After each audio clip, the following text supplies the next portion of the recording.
representing the Florida Panthers, a team that is just 2 wins away from Lord Stanley Cup, making its way down to Sunrise in South Florida, which should be fantastic celebration if they can pull it off. Friend of the program, ladies and gentlemen, Matthew Tkachuk. Oh, fresh out of the gym. I like it. What do we do? Were we cycling, skating? What do we have going on this morning to get the lactic acids out from last night, Tkachuk?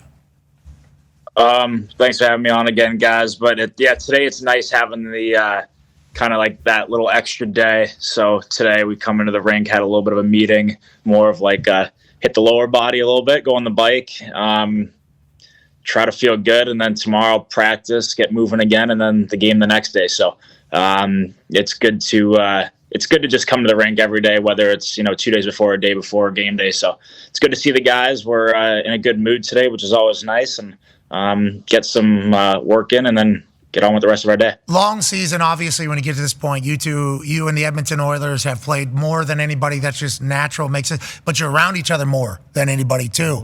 The fact that the vibes are high, I think, is a massive reason on why you guys are still in it. Have you taken anything or had any conversations about what happened last year versus what's happening this year? How much are you referencing last year's Stanley Cup Final versus, how you guys can handle it this year?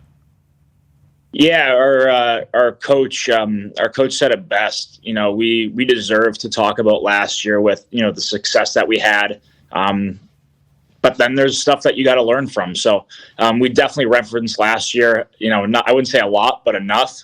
But this year it's a full. It seems like a fully different season, fully different group of guys, and we got one goal in mind. And I think our laser focus has been really good this year. Like when I say that, it's like the one game approach. And, even though we are where we are right now in the series, like we're going up to Edmonton. We're going up there with, win one game, win that game 3, focus on that. And, whatever happens, happens. The boys will have some questions about getting to Edmonton and Edmonton's barn as a whole, because we know it is lethal and loud up there. But you said everybody has one goal in mind. Bob's only given up one goal in this series. He has been phenomenal. Obviously, 32 saves in the first one, and then only giving up one last night, which was maybe his first shot that he faced somehow. It went through him. Whenever you guys have Bob doing what he's doing in net throughout this entire playoff run, is there a thought after game one? It's like, hey, we got to tighten up and play a little bit better. We can't just have Bob saving our asses all game long? Or what is the expectation of Bob throughout the rest of this, and how do you guys talk to him? Do you just stay away from him? No, we talk to Bob. He's been amazing. He's just a great human being, and so fun to be around the rink. His work ethic is off the charts, unbelievable. And he's our backbone. He was so good for us in game one, and we didn't like our game too much in front of him.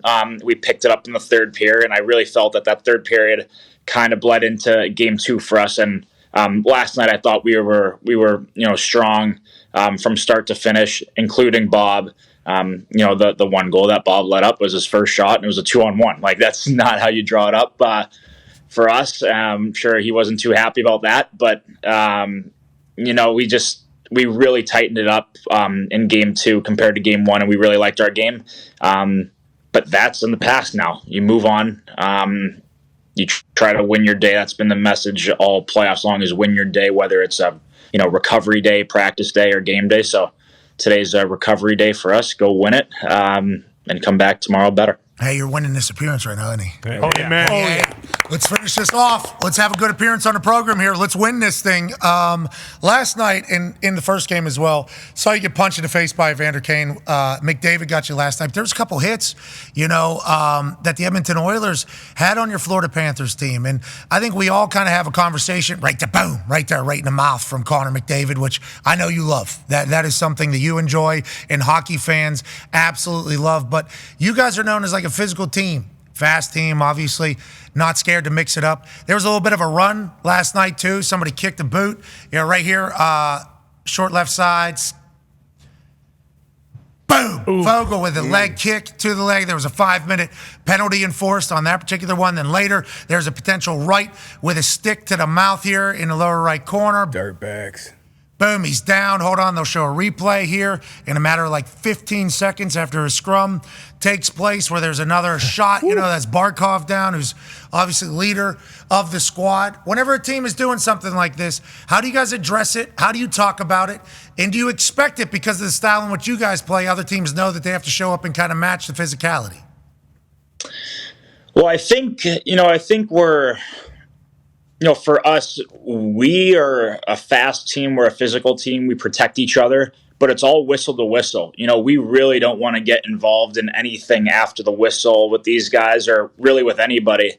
Like, we're a strong team and we're a very close team. So, but we just want to play whistle to whistle as hard as you can. And sometimes you're going to have to take a punch to the face after the whistle and just turn away. And I don't know, sometimes you just got to eat it. Like, it's playoff hockey. It's the Stanley Cup Final. Like, we're not worried about anything after the whistle. Like, just go out there and play as hard as you can for 30, 45 seconds and try to win your shift. But, we're not worried about too much stuff other than that right now. And, the rest of the stuff, obviously some of the plays, we're not going to comment on it. That's in the past and move on and just worry about, coming out for a good start in game 3. So that's it. Just let me know, though, like, for those of us that have never been in a hockey dressing room, change room, whatever European term you guys call it, when that guy kicks your guy, like that was blatant that he was trying to, and we know, what's it called, slew foot is, mixing up. Like there's a chatter about being pissed off about this happening to one of our guys. It's at least mentioned at some point, or do you guys literally have to just act like it didn't take place and move forward because hockey, you got to get punched in the mouth sometimes and just move on? Yeah, sometimes you just got to move on. I think we were more just, hoping he was okay and just checking in on him. So we weren't talking too much about, anybody on the other team and what they did or anything like that. We were just more, he was okay. He was. Okay. All right, sweet. So I like to hear that. You guys are so professional. And just sometimes you got to get punched in the face and just kind of walk away. That's why hockey is awesome. Yeah. Big Florida Panthers fan, Darius J. Butler has a question for you. Tkachuk? Yeah, Chucky, home ice, man. We talk about it, how much does it matter? And obviously you guys took care of home ice 2-0 at home. What was the environment like for these first 2 games? I know we had Mike McDaniel on the drum game 1 and then Big Zoe game 2 on the drum. But what was the crowd like? What was the environment like down there in Sunrise?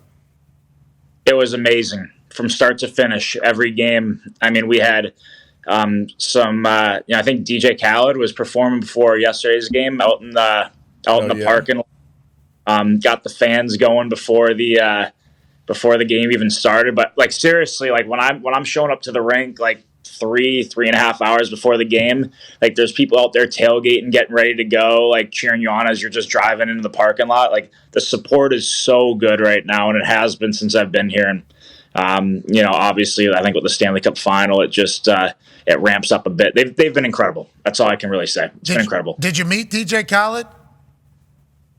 No, I didn't. I was preparing for the game. I guess you got to do it. Gary Bettman, he had a nice conversation up there. He's into the golf, Chucky. He's into the golf, big into the golf. Maybe in the offseason, you and DJ Khaled hit the links. Would love to hear how DJ Khaled is just as a human. Oh, yeah. Like when he's not on camera. Mm-hmm. Because the juice that this guy brings can't be sustainable. No way. But if it is, gotta be.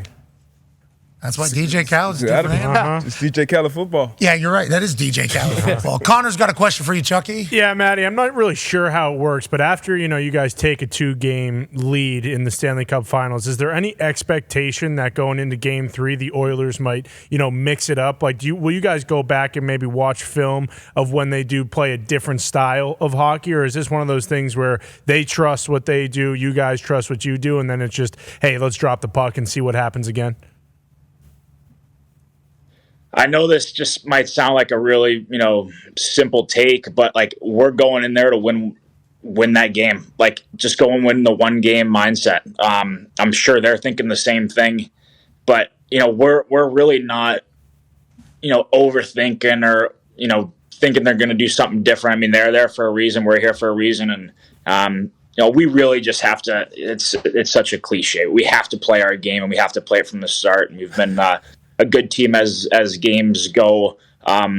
games go on, and I felt in the third period it really showed last game and in game one. So I'm hoping we can come out to just a good start and just keep that rolling for the whole game. But we're going up to Edmonton. It's going to be a great environment to play in. On the road, it's fun playing on the road because it just feels like it's you 20 guys versus everybody. So that's a really cool way to approach the game. And we're a very close team, and we're gonna take that challenge head on. So we're excited for it, and just going up to Edmonton to win that game 3. Bunker mentality. It's us 20 versus the entire city of Edmonton, which I've seen that barn now a few times. It is awesome. Gets going. Hey, the way they celebrate and the way they get going is fantastic. You got people taking clothes off. Hey, keep your eye on the puck. Okay, don't be losing eyes down. Eyes on the ice and on the puck up there in Edmonton. They got distractors all the way up in the top level. Yes, you need to know that. Speaking of Edmonton, they do got a lot of oil cans up there. True. They are the Oilers up there. Not all real. That is out. Keep your eyes on the puck, Chuck. Last question here about Edmonton. Tone has a question for you. Yeah, Matthew, I think the flight time to Edmonton is basically like if you were flying to Spain from Florida too. So I don't know have you done that flight yet this year? And what's the agenda? Do you have movies? Are you going to try to sleep the whole time? What do you do on a flight that long with the boys? Oh, Russell Wilson. Maybe do high knees on the plane. Maybe. Loose. Like Russ did whenever they went over to London. Maybe that type of stuff. Yeah, I won't be doing high knees on the plane. I'll be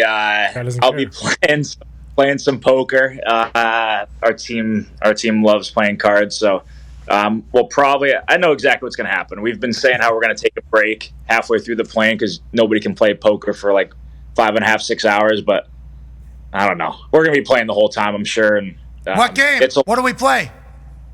Just Texas Hold'em. Oh, nice. Well, I don't want to dive into too much of it to get you guys into any shit or whatever, because you're playing for M&Ms, obviously, peanut M&Ms and stuff like. How many people in the game? It varies, but I think with a long plane ride, maybe like 6 or 7. I don't know. It's hard because there's 2 people that play that aren't at the table, so you're kind of like reaching over. It's I don't know. It'll be fine. It's a good way to I don't know. It's a good way to have some fun on the plane, make fun of some guys. I don't know. It's fun. How's the hockey card community? Are you an aggressive player? Do you stand back? What is your style?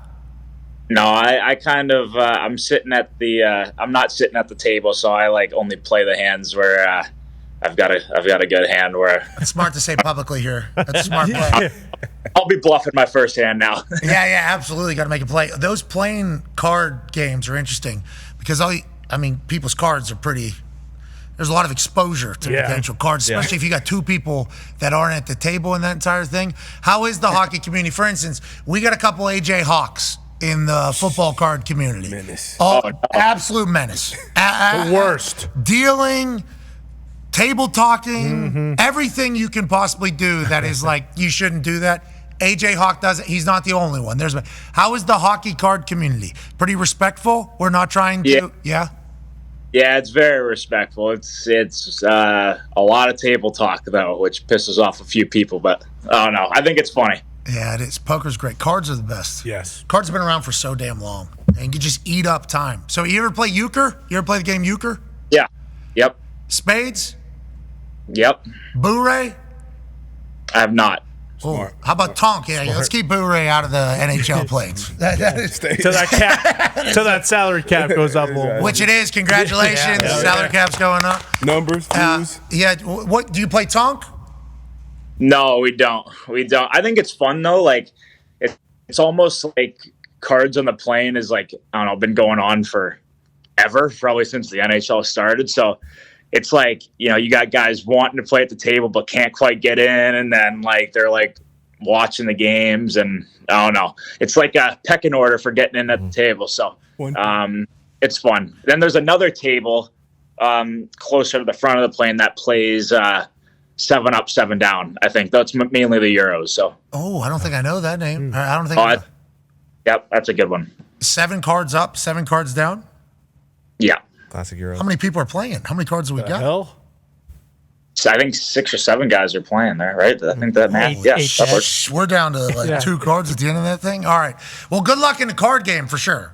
First things first, let's win the card game. We'll win the flight, and then we get into Edmonton, and we try to win Lord Stanley Cup for South Florida. We appreciate your time. Good luck the rest of the way, and continue to just eat those punches in the face and just walk it off. All right, sounds good. Thanks, guys. Appreciate it. Hockey's the best. Ladies and gentlemen, Matthew Tkachuk.